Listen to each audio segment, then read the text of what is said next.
Seriously drawing a blank here. The only thing that keeps popping into my head is that I could read something I wrote. I've written a lot over the years, and I can explain myself better through the written word than I can through speech. For the most part, when I'm in conversation, sometimes I get really motivated to find the right way to say something, and it might be right for the person I'm speaking to. But when it comes to speaking to no one in particular, writing is definitely the better way to go. So right now I'm going to open up something that I've written. We'll see what happens with it. So, I'm not sure what I'm going to pick. I'm thinking I'm just going to go random. It's risky, but whatever. I'm going to read something called Love Happens. We'll see what it has to say. Right. Sure, but what? What but? Fuck, this is what I mean by risky. There's a lot of nonsense in my writing. Sometimes I just let it go through my fingers, so sometimes it doesn't really make any sense. This one, that one, it's been an eternity already, and there's an eternity to come. Here we are in this situation, in this predicament. So what to do about it? My mind, it does things, it goes places. It's rather sporadic as of late. Coherence lacking, interesting though, entertaining even. Interesting to note that it's all still positive. Everything still works out for me, always. It's somewhat chaotic and somewhat unpredictable, but still exactly what brings joy, acceptance, well-being. All the good stuff. Oh, money, bemi hong. No idea if that's how you spell any of that. What even is the point, he says? There isn't one, we know. Rhythm. I envision lately beginning the path of communication through video. Huh, look at that. November 3rd, 2017, I wrote that. I'm expecting it to open up a part of me that exists only in thought and imagery as of now. It gets stimulated when I interact with an actual person, when I am called upon to respond to the inquiries of another. I have none myself, so the speech has no direction. It has become less and less coherent, partly because I have less and less purpose, and partly because there's no drive to achieve one thing, and partly because of the desired filled nature of my everyday life. What do I want to achieve? Where do I want to be? Here, right now, right here, right now. Om mani padme om, apparently. I was close. I guess I looked up the spelling to that. I don't want to be anything. I want to connect and have others notice what they are. I know what I am and what I am not. I see the change that is possible when more and eventually all realize who and what they are. No more fear. Understanding of what fear is. Understand that we are in control of what fear can do. We can choose to entertain it or not, to acknowledge it, to consider it. Let us not. Everything is beautiful. Everything goes how it should, although there is no should. That's the choice, to see it away. And yet there is no choice in the sense that there is no I or me or you that makes a choice. There is no maker of a choice. Choice happens. We are not the chooser. There is not we. There is no we. There is reality. There is all that exists, and it all exists. And that's it. There's nothing to say about it. No statement is fact. Nothing is concrete. Nothing is permanent, except for change. But we are the explainer, he says. He was so good at it, and he still can be, but the motive is not as present because the desire is not as strong. Is this good or bad, he says. It is neither. Because nothing is either. Tap into that old way of thought, he says. When everything appeared so laid out and logical, so rational. It all still is. It's just the language, the verbal aspect to it, the explaining with words has less occurrence. What is the work if it is not explaining? Speed up the process. Facilitate the process of love to flow through the fear. To permeate the fear. To dissolve the fear. Start here and expand. Writing isn't necessarily the path for that. It could be a path, but it is not the path. There is no the path. There is an infinity of paths. Be not attached to any of them. Explore. Have fun. Have it. Be it. Experience it, always, unconditionally. We see. The thoughts and explanations come abundantly when I am lying down and letting my mind be idle. but as soon as I ask to record any of it, it takes different direction. If only there was something recording the thoughts and imagery that occurs to me. To touch and connect the minds, there's some power.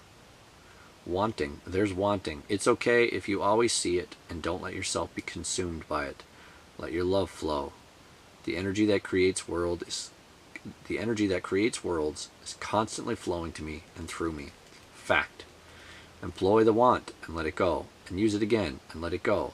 I want nothing from God but the knowledge of God itself. God offers all, but that is not why I love it. I love it because it is, and it is love. And when knowing it, love exists, love happens. I've found the title, so I welcome it as a way out, a finisher. Desire to move on. Do not condemn desire, Michael. Okay, we trust you. You trust you. You know. We know that everything is always okay. Everything is always working out for you, for us. Keep going. Watch it unfold. Relax, dude. Smile. Let's go to a little bit something different. Let's go with one more thing to read. I'm going to go with this. Okay. What is the truth? That's what we're here to find out, isn't it? Years ago, August of 2013, to be precise, I came to know the truth, to see it fully, to let it take over me for the first time. Throughout my life, I had always been looking for it, but I wasn't ready to let myself understand the entire thing. But that time in 2013, I got to a point where it became impossible for me to deny. I realized that no thing had any real intrinsic value on its own. At first, I thought nothing had any value, but after some more time and experience, I understood that that was relative. It was either everything had equal value or everything was equally valueless. This came as a relief to me. There was nothing more liberating. For months I was practically consistently in perfect contentedness. Is that a word? Contentment? An issue would arise and I would immediately perceive its transience and be able to accept it and address it however was necessary. The idea never left. The feeling, the complete elated indifference toward everything in existence subsided. Fear began to creep its way back into my consciousness, but it never had the power anymore to completely run the show. I knew what fear was. I recognized its face. I could tell when it was back, and I could see and know that it wasn't real. It was just residual karma. Patterns and cycles left over from my previous state where fear ruled. When I made that sudden change, I never killed fear. I knocked it out. I slowed it down. I took away its purchase, but not its voice. Where to begin is always the issue. When I first decided to do this, I'd imagined it to be far easier. I could see it all so plainly that I assumed it would just flow out of me, and it did. I put down a lot of truth on paper. But to construct it all as one long, coherent explanation of what everything actually is and isn't proved to be very taxing.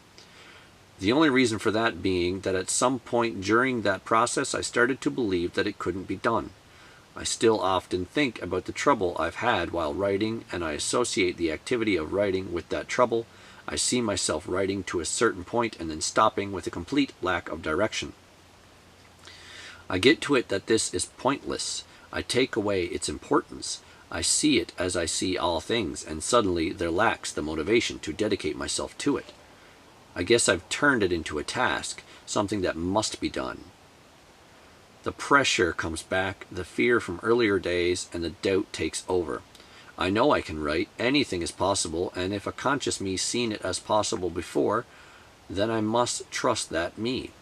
This is important, just no more important than anything or anyone. So let's do it then. There's no need to tell anyone. You're just telling your computer the truth. Mr. Data, let me explain. Mr. Data is what I called my computer. You are an android, yes. You've been programmed to certain things, and thus it would appear as if you have no sentience, no soul, no quality of humanity. But I propose to you that we humans neither have this concept of free will that you are programmed to desire. For in a sense, we as well are programmed to desire it. You see, all things are. They all operate on a certain set of laws, the mathematical musical manifestation of nature creating itself. Humans are but nature like all things. The process of stars exploding and fertilizing planets and creating self-aware animals is tantamount to that of those animals assembling parts and giving it code to understand itself. Creation is creation. All things are creating all things always, always. You see, Data, we have the illusion of free will, of choice. All material things are products of processes. Humans, too, are faced with decisions that are made on the basis of weighing different factors. The level of certain hormones circulating through the body, the memory of all past thoughts, and the ideas of all possible futures. There is a voice inside that observes all this, and that at some point in our lives we are told that this is who we are. When that I sense, that person inside, agrees with that decision that the organism as a whole has made, it feels joy or happiness. When the I disagrees with the decision that is made, it feels fear or regret. And these feelings are but other firings of neurons and secretions of hormones. The human form is simply responding to all stimuli it receives, inner and outer. Just like every android, every animal, every insect, every plant, every rock, every star, every universe. It is all energy interacting with and responding to other energy that is itself in different forms. You see, this is the theory. This is what is happening. It is the only thing that is happening, and it is always happening and always will be happening.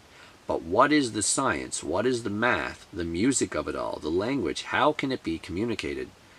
To someone that is representative only of the existence of form, proposing the theory by itself does little to move the mind to a new level.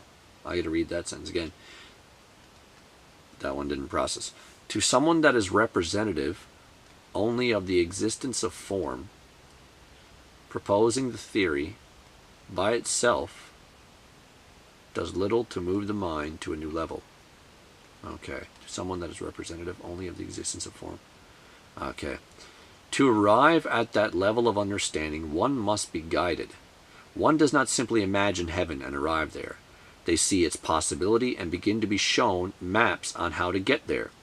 In imagining it, one wonders how it can be real. And in that wonder, in that darkness, that lack of knowledge, one begins to create with possibility. One finds their way there by surmising how it may be possible. One can only surmise and can only explain with form. In our case, the form of science, mathematics, music, language, art, experience, which at the foundation are all one thing, communication. Sit with these ideas, and we will expand further another time. Good night, Mr. Data.